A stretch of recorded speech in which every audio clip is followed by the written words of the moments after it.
آج کے اس جمعے کے اندر میں صرف اور صرف یہ بتانے کی کوشش کروں گا کہ ہم جو شادی کرتے ہیں، جو نکاح کرتے ہیں، وہ سنت کے مطابق کس طریقے سے ہو جائے۔ یعنی ہماری شادیوں کے اندر جو خرافات ہے، جو رسمیں ہیں، ان کو دور کرتے ہوئے ہم اپنی شادی کو بابرکت کس طریقے سے کر سکتے ہیں۔ اور یہ ایک ہی صورت میں ممکن ہے کہ ہم اپنی شادیوں کو نبی پاک علیہ الصلوۃ والسلام کی تعلیمات کے مطابق کریں تو ہماری شادیوں کے اندر برکت پیدا ہو جائے گی۔ لیکن شادی کے علاوہ دیگر جتنے بھی کام ہیں، سارے کاموں کے اندر آج غیروں کا طریقہ پایا جاتا ہے، اور شادی کے اندر بھی ہم غیروں کو فالو کر رہی ہیں، غیروں کے نقش قدم پر چلتے ہوئے ہم شادی کرنے کی کوشش کرتے ہیں، جس کی وجہ سے آج ہم نے شادی کو بہت مشکل بنا دیا ہے۔ اس قدر مشکل بنا دیا ہے کہ گھر کے اندر لڑکیوں کی عمر ختم ہو رہی ہے، گھر کے اندر بچوں کی عمر ختم ہو رہی ہے، لیکن شادی کرنے کے لیے کوئی تیار نہیں ہے۔ اس کی اصل وجہ یہی ہے کہ شادی کو ہم نے دشوار اور مشکل بنا دیا ہے۔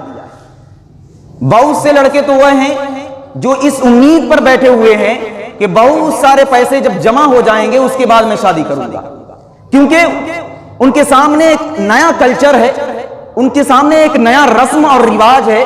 ان کو معلوم ہے کہ اسی طرز پر شادیاں ہوتی ہیں، اگر اس طرز پر ہم شادی نہیں کریں گے تو معاشرے میں ہماری عزت نہیں رہے گی، ہماری ناک کٹ جائے گی۔ اسی لیے وہ پوری چیز کو لے کر چلتے ہیں کہ کس طریقے سے ہم بارات لے جائیں گے، بارات کے اندر جو اور بھی رسمیں ہیں ان رسموں کو کس طریقے سے ادا کریں گے۔ تو اس طریقے سے لڑکوں کے ذہن کے اندر بھی یہ بات پھیل چکی ہے کہ یہ شادی بہت مشکل چیز ہے، اس کے اندر بہت سارے پیسے خرچ ہوتے ہیں، اس لیے لڑکے کماتے ہیں اور کمانے کے ساتھ ساتھ بہت سارے پیسے جمع کرنا شروع کر دیتے ہیں۔ ایک وقت آتا ہے کہ ان کی عمر 30 سے بھی پار ہو جاتی ہے، جس کی وجہ سے صحیح وقت پر اگر رشتہ نہ ہو تو پھر وہی شخص، خواہ وہ لڑکا ہو یا لڑکی ہو، برائیوں کی طرف جاتے ہیں، ایک برائیوں کا راستہ کھلتا ہے۔ تو وقت پر، عین وقت پر شادی کرنا یہ اہم ضرورت ہے، اور یہ ایک ہی صورت میں ممکن ہے جب ہم اپنی شادیوں کو آسان کریں، اور شادی بہت آسان ہے۔ آج کے اس بیان سے آپ خود اندازہ لگا لیں گے کہ شادی کس قدر آسان ہے، کتنا آسان ہے۔ ہر ایک شخص جو 1 روپیہ نہیں کماتا ہے اس کے لیے بھی شادی کرنا بہت آسان ہے، ہر ایک شخص آسانی کے ساتھ شادی کر سکتا ہے۔ سب سے پہلی چیز جو میں ذکر کر دینا چاہتا ہوں جس کی وجہ سے شادی کرنے میں تاخیر ہوتی ہے، وہ ہے پیسہ، رزق، یعنی پیسے کی وجہ سے۔ یعنی لڑکوں کو مخاطب کر کے میں بتانا چاہتا ہوں، جو لڑکے ہیں وہ اپنا ٹارگیٹ ایک رکھتے ہیں کہ اتنا پیسہ ہم کمائیں گے، یا ہماری آمدنی اتنی ہونے لگے گی، ہمارا اتنے کا جاب لگ جائے گا، جب جا کر ہم شادی کریں گے۔ یہ ان کی سوچ ہوتی ہے، جس کی وجہ سے وہ جاب کی تلاش میں لگے رہتے ہیں، کاروبار میں لگے رہتے ہیں، اور عمر نکلتی جاتی ہے۔ جبکہ اللہ کے رسول صلی اللہ علیہ وسلم کی ایک حدیث ہے کہ انہوں نے صاف طور پر ارشاد فرما دیا کہ التمسوا الرزق بالنکاح، کہ اے لوگوں سنو، تم رزق کو نکاح کے ذریعے تلاش کرو، تم مال کو نکاح کے ذریعے تلاش کرو، تم دولت کو نکاح کے ذریعے اور شادی کے ذریعے تلاش کرو۔ نکاح ایک خیر کا ذریعہ ہے، شادی ایک خیر کا ذریعہ ہے۔ اگر آپ یہ جاننا چاہتے ہیں اور یہ سوچ رہے ہیں کہ پہلے پیسے اکٹھے کر لیں، پہلے اچھی سی نوکری لگ جائے، اچھا سا کاروبار ہو جائے، اس کے بعد ہم شادی کریں، تو یہ ممکن نہیں۔ آپ اچھی نیت سے نبی پاک علیہ الصلوۃ والسلام کی اس حدیث پر نظر رکھتے ہوئے آپ نکاح تو سنت کے مطابق کیجئے، پھر دیکھیے وہی لڑکی آپ کے گھر کے اندر خیر و برکت لے کر آئے گا۔ اللہ کے رسول صلی اللہ علیہ وسلم نے کیا بیان کیا کہ تم رزق اور مال کو نکاح کے ذریعے تلاش کرو۔ یعنی اگر فقر و فاقہ ہے اور تمہیں ایسا محسوس ہو رہا ہے، احساس ہو رہا ہے کہ اگر میں شادی کروں گا تو میری بیوی فاقے کی وجہ سے مر جائے گی، میں فاقے کی وجہ سے مر جاؤں گا، میں کہاں سے کھلاؤں گا، کہاں سے پلاؤں گا، زندگیاں پریشانیوں کی طرف چلی جائے گی، تو یہ بہت بڑی غلط سوچ ہے۔ جبکہ حقیقت یہ ہے کہ ہمارا بھروسہ اور توکل اللہ پر ہونا چاہیے، اور جو بھی آمدنی ہو، اگر وقت کا تقاضا اور آپ کی عمر اس قدر ہو چکی ہے کہ شادی کرنی چاہیے، تو اس صورت میں آپ کی اہم ذمہ داری یہ بنتی ہے کہ آپ شادی کریں۔ اسی وجہ سے فقہ کی عظیم ترین کتاب رد المختار، آپ حضرات نے نام سنا ہوگا یا نہیں سنا ہوگا، یہ ایک عظیم کتاب ہے۔ فقہ فتاوی کی جس کے اندر مسائل لکھے جاتے ہیں، یہ عربی کی کتاب ہے، اس کے اندر یہ صاف طور پر لکھا گیا ہے کہ اگر کسی کے پاس پیسے نہیں ہیں تو وہ قرض لے کر شادی کر سکتا ہے، اور اس کو مستحب قرار دیا گیا ہے۔ اب اس غلط فہمی میں نہ رہے کہ قرض لے کر شادی کرنے کا مطلب یہ نہیں کہ آپ قرض لے لیں اور قرض میں بہت ساری گاڑیاں باندھ لیں اور بارات لے کر چلے جائیں۔ آپ قرض لے لیں اور ان پیسوں سے وہ کام کریں جن کاموں کو کرنے کی اجازت شریعت نہیں دیتی، بلکہ قرض اتنے مقدار میں لیں کہ آپ اس سے بیوی کے جو مہر متعین ہے وہ ادا کر سکیں، یعنی جن چیزوں کی ادائیگی ضروری ہے ان چیزوں کی ادائیگی کے لیے آپ قرض لے کر آپ شادی کر سکتے ہیں، اور اس شادی کو مستحسن قرار دیا گیا ہے۔ تو پیسے نہ ہونے کی وجہ سے عمروں کو یوں ہی ضائع کرنا اور بیکار کرنا اور شادی نہ کرنا یہ بہت بڑی جہالت ہے۔ تو اگر ہماری نیت درست ہوگی اور نیت کی درستگی کے ساتھ ہم شادی کرتے ہیں تو یقیناً برکت پیدا ہوگی۔ اور سب سے بابرکت شادی کون سی شادی کے اندر برکت پیدا ہوتی ہے، اللہ کی رحمت نازل ہوتی ہے؟ کس شادی میں؟ کیا اس شادی میں کہ جس شادی کے اندر 20 نہیں 25 30 40 کے برابر اس سے کہیں زیادہ گاڑیاں بارات کے لیے متعین کر دیے جائیں، باندھ دیے جائیں؟ کیا اس شادی میں برکتیں پیدا ہوتی ہیں جن شادیوں کے اندر ڈھول تاشے اور رقص و سرور کے ایک مجلس منعقد کی جائے، جہاں پر ڈی جے وغیرہ کا ایک مجمع لگ جائے، جہاں پر ناچ گانے کا ایک مجمع ہو؟ کیا ان شادیوں کے اندر برکت پیدا ہوتی ہے؟ نہیں، یہ در حقیقت نفس پرستی ہے اور غیروں سے ایک مشابہت ہے۔ ایسا بالکل بھی نہیں کہ اسلام کے اندر کہ آپ بارات لے کر جائیں اور بارات کے لیے گاڑیاں باندھیں، اور اسی طریقے سے اس کے علاوہ جو بھی غیر شرعی امور ہیں ان کو آپ انجام دیں۔ اسی لیے تو شادی ہمارے لیے دشوار ہو چکی ہے، اسی لیے تو ہمارے لیے شادی کرنا مشکل ہو چکا ہے، جس کی وجہ سے ہم وقت پر شادی نہیں کر پاتے ہیں۔ سوچتے ہیں کہ اگر ہم بارات لے کر نہیں جائیں گے تو معاشرے میں ہماری ناک کٹ جائے گی، فلاں شخص نے بارات میں اتنی گاڑیاں لے کر گیا تو میں اپنی شادی میں اس سے 2 مزید اضافے کے ساتھ گاڑی لے کر جاؤں گا، یہ ہمارا خیال ہے۔ تو ایسی شادیوں کے اندر برکت پیدا نہیں ہوتی ہے کہ جن شادیوں کے اندر غیر شرعی امور کو انجام دیا جائے، جن کاموں کے کرنے کا حکم اللہ اور اس کے رسول صلی اللہ علیہ وسلم نہیں دیتے، اگر ان کاموں کو ہم اپنی شادیوں کے اندر کرتے ہیں تو یقیناً انہی کاموں کی وجہ سے ہماری شادیوں کے اندر برکت نہیں رہے گی، برکت ختم ہو جائے گی۔ تو ہماری شادی کے اندر برکت جب پیدا ہوگی جب آپ علیہ الصلوۃ والسلام کی حدیث کی طرف نظر دوڑائیں گے اور اس پر عمل کریں گے۔ اللہ کے رسول صلی اللہ علیہ وسلم کی حدیث ہے، اعظم النکاح برکتن ایسرہ معونہ، کہ جس نکاح کے اندر، نکاح کا مطلب یہ نہیں کہ لڑکا اپنی طرف سے کم خرچ کرے اور لڑکی والے بہت زیادہ خرچ کرے، جانبین یعنی لڑکا اور لڑکی دونوں کم خرچ کرے، تو کم خرچ کرنے کی وجہ سے اس نکاح کے اندر، اس شادی کے اندر برکت پیدا ہوگی، اور برکت پیدا ہوگی تو ظاہر سی بات ہے آپ کی زندگی سازگار ہوگی، آپ کی زندگیوں کے اندر کسی طرح کی کوئی مصیبت نہیں آئے گی، پریشانی نہیں آئے گی۔ لیکن ہوتا کیا ہے کہ ہم اس کے برخلاف، اس سے ہٹ کر شادیوں کو دشوار بناتے ہوئے شادیوں کے لیے پیسے تو پہلے سے اکٹھا کر ہی لیتے ہیں، اور اگر نہ بھی کر سکے تو قرض کے ذریعے ہم اپنی شادیوں کو بہت عظیم ترین بناتے ہیں اور اس میں زیادہ سے زیادہ خرچ کرتے ہیں، اسراف سے کام لیتے ہیں، فضول خرچی سے کام لیتے ہیں۔ پھر جب شادی ہو جاتی ہے تو آپ اپنی بیوی کی عزت کیا کریں، بیوی کے نان و نفقے کیا ادا کریں؟ آپ قرض تلے دبے ہوئے ہیں، شادی کے بعد آپ قرض ادا کرتے رہیں گے، سکون نام کی کوئی چیز نہیں رہتی۔ تو شادی کے اندر سب سے بنیادی چیز یہ ہے کہ آپ کی شادی کے اندر اگر کم خرچے، سب سے کم پیسے اگر آپ لگا کر شادی کو کرتے ہیں تو اس شادی کے اندر برکت پیدا ہوگی۔ اب کس طریقے سے آپ شادی کو کریں؟ اگر ہم یہ جان لیں کہ شادی کے لیے کن کن چیزوں کا ہونا ضروری ہے، اسلام کی نظر میں کون کون سی ایسی چیزیں ہیں کہ جن کے بغیر شادی نہیں ہو سکتی، اور اس کو جاننے کے بعد ہم صرف اور صرف انہی چیزوں کو فالو کریں اور انہی چیزوں کو اپنی زندگی میں لائیں، تو پھر آپ خود اندازہ لگا لیں گے کہ کس طریقے سے یہ شادی کتنا آسان عمل ہے اور کتنی آسانی کے ساتھ اور کم خرچ میں آپ شادی کر لیتے ہیں۔ اگر دیکھا جائے تو شادی کے اندر 3 چیزیں آتی ہیں، اور 3 چیزوں سے شادی وجود میں آتی ہے، نکاح وجود میں آتا ہے۔ سب سے پہلی چیز جس کے بغیر نکاح نہیں ہو سکتا ہے وہ ہے ایجاب و قبول۔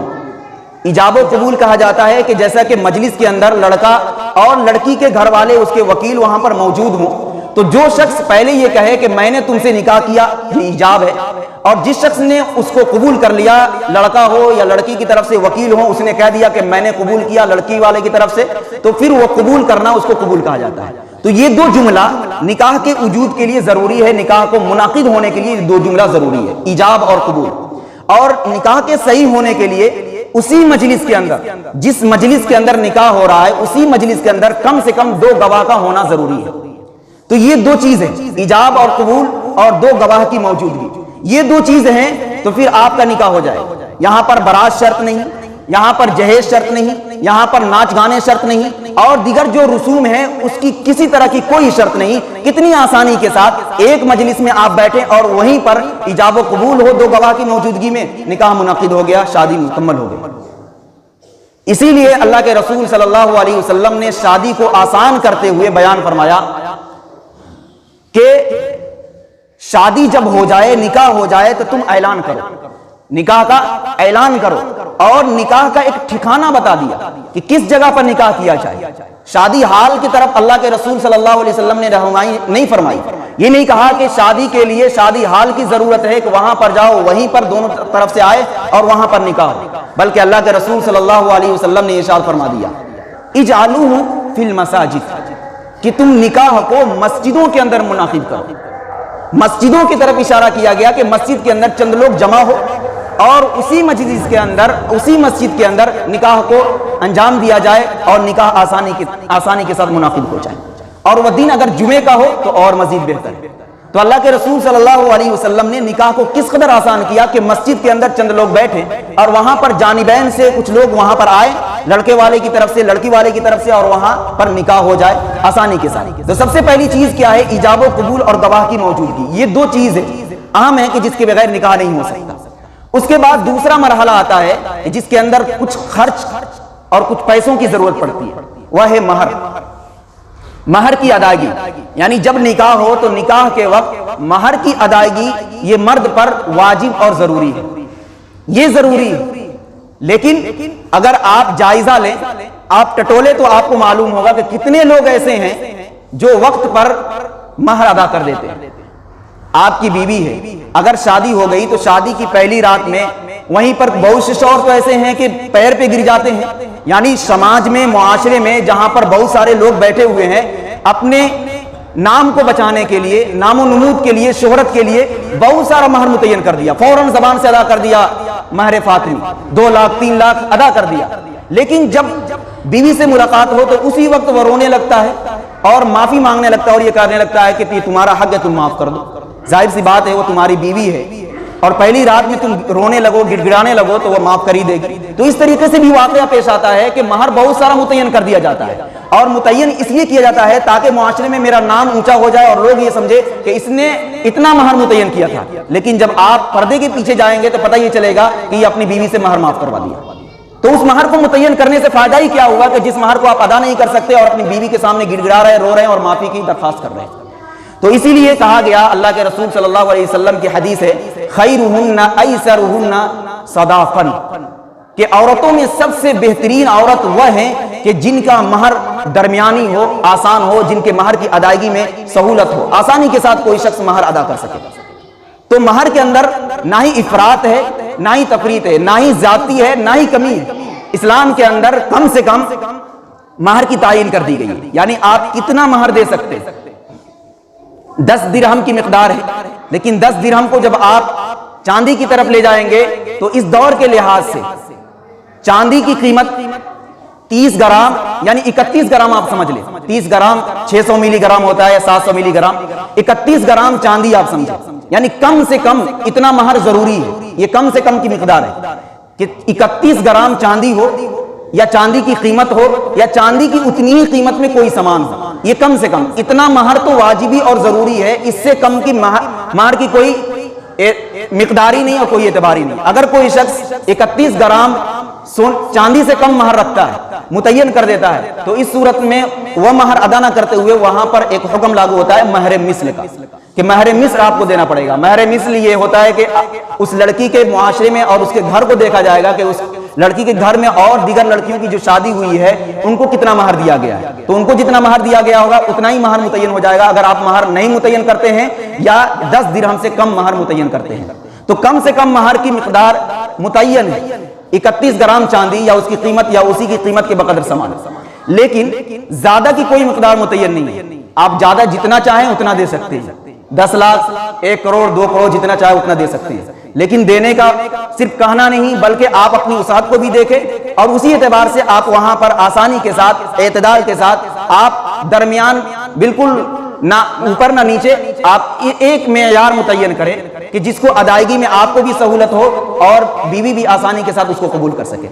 تو دوسری ذمہ داری جو شادی کے تعلق سے ہم پر عائد ہوتی ہے وہ ہے مہر کی ادائیگی، اور یہ مہر ہمارے لیے واجب اور فریضی ہے۔ لیکن ایسے بھی واقعات آپ علیہ الصلوۃ والسلام کے زمانے میں گزرے کہ کسی کے پاس مہر ادا کرنے کے لیے بھی پیسے نہیں ہیں، اس کے باوجود بھی ان لوگوں کی شادیاں کرائی گئی، صرف یہ بتانے کے لیے کہ شادیاں یہ مشکل نہیں ہیں، پیسے کمانے کے بعد شادیاں ہوتی ہیں یہ ضروری نہیں ہے۔ اگر اس شخص کو ضرورت ہے، وہ گناہ میں مبتلا ہے اور اس کی عمر اس قدر ہو چکی ہے کہ وہ شادی کے لائق ہو چکا ہے، تو اس صورت میں شادی کرنے کا حکم دیا گیا ہے۔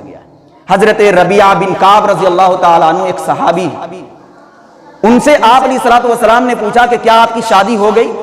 تو وہ خاموش رہے۔ پھر پوچھا کہ کیا آپ کی شادی ہو گئی؟ اس پر بھی خاموش رہے۔ اس طریقے سے تیسری مرتبہ جب ان سے سوال کیا گیا، ان سے معلوم کیا گیا کہ کیا آپ کی شادی ہو گئی ہے، تو حضرت ربیعہ بن کعب رضی اللہ تعالیٰ عنہ نے کہا کہ آپ کو معلوم نہیں کہ میں غریب ہوں، میرے پاس کوئی چیز نہیں، میں کس طریقے سے شادی کر سکتا ہوں؟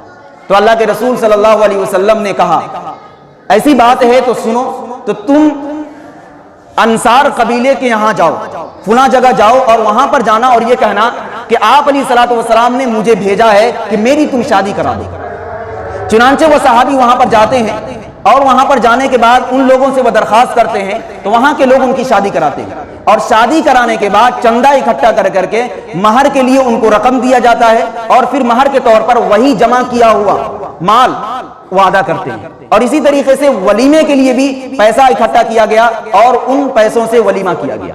اس طریقے سے آپ علیہ الصلوۃ والسلام نے دیکھا کہ اس کو شادی کی ضرورت ہے لیکن پیسے نہیں تھے، تو چندے اکٹھا کر کے اس کی شادی کرائی گئی۔ تو ہماری اور آپ کی ذمہ داری بنتی ہے، جو نوجوان ادھر ادھر پھر رہے ہیں، کاروبار بھی نہیں کر رہے ہیں، لیکن ان کی نگاہوں میں ایسا محسوس ہو رہا ہے کہ ان کو شادی کی ضرورت ہے، تو آپ لوگ پکڑیے اور چندہ کیجیے اور شادی کرا دیجیے۔ ٹھیک ہے، جتنے بھی نوجوان ادھر ادھر پھر رہے ہیں تو ہم سب کی ذمہ داری بنتی ہے کہ ان کی شادی کرائے، خاص طور سے والدین کی ذمہ داری تو بنتی ہی ہے۔ بہت سے ایسے نوجوان بھی آتے ہیں اور یہ کہتے ہیں کہ میرے بڑے بھائی ابھی گھر پہ ہیں، ان کی ابھی شادی نہیں ہوئی تو میری شادی کیسے ہو سکتی ہے؟ اسلام کے اندر یہ بھی کوئی پابندی نہیں ہے۔ اگر آپ کا بڑا بھائی اس لیول پر نہیں ہے، وہ اپنے نفس پہ کنٹرول رکھ رہا ہے، وہ شادی نہیں کرنا چاہ رہا ہے، آپ کا نفس زیادہ غالب ہے، آپ اپنے نفس پہ کنٹرول نہیں کر پا رہے ہیں اور آپ کے پاس وسعت ہے، سہولت ہے، تو بڑے بھائی کے رہتے ہوئے بھی آپ شادی کر سکتے ہیں، اس میں کوئی پابندی نہیں ہے اور اس میں کوئی آر اور شرمندگی کی بھی بات نہیں ہے۔ تو ذمہ داری یہی ہے کہ ہم اپنی شادی کو آسان بنائیں اور وقت کے اعتبار سے بھی جب وقت ہو اسی وقت میں ہم اپنی شادی کو کر لیا کریں۔ تو دوسری چیز مہر کی ادائیگی، اور تیسری چیز جو مسنون کے درجے میں ہے وہ ہے ولیمہ، یعنی ولیمہ کرنا یہ آپ علیہ الصلوۃ والسلام کے عمل سے اور آپ علیہ الصلوۃ والسلام کی تعلیم سے ثابت ہے۔ آپ علیہ الصلوۃ والسلام کی جو ازواج مطہرات ہیں ان میں ایک حضرت صفیہ رضی اللہ تعالی عنہ، ان کے بارے میں آتا ہے کہ جب ان سے آپ علیہ الصلوۃ والسلام کا نکاح ہوا، جب ان سے ان کی شادی ہوئی تو ولیمے کے طور پر آپ علیہ الصلوۃ والسلام نے کسی جانور کو ذبح نہیں کیا، گوشت کو نہیں بنوایا۔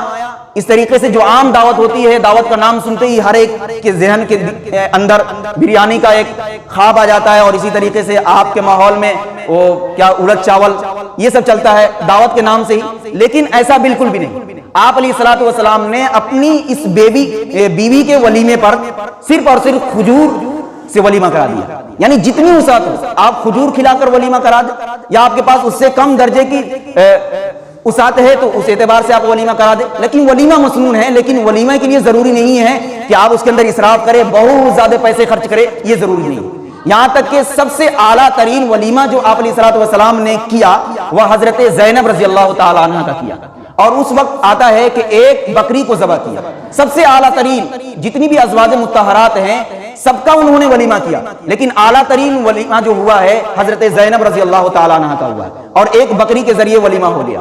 تو اس طریقے سے ولیمے میں بھی کوئی اسراف نہیں ہے، زیادہ پیسے کی ضرورت نہیں ہے، زیادہ پیسے خرچ کرنے کی بھی ضرورت نہیں ہے۔ آپ کے پاس جتنی وسعت ہے اتنی وسعت کے اعتبار سے ضروری نہیں ہے کہ پوری برادری کو جمع کرے, پورے علاقے والے کو جمع کرے, جتنے جو غریب ہیں مسکین ان کو جمع کرے اور کچھ کھلا دے, اس سے بھی مسنون اور سنت پر عمل ہو جائے گا. اصل مقصود کیا ہے کہ ہماری زندگی آپ علیہ الصلوۃ والسلام کی زندگی کے مطابق ہو جائے. اگر ہماری زندگی شریعت کے مطابق ہو جائے گی تو ہم یہاں بھی کامیاب ہو جائیں گے اور آخرت میں بھی کامیاب ہو جائیں گے, کہیں پر رسوائیوں کا سامنا نہیں کرنا پڑے گا.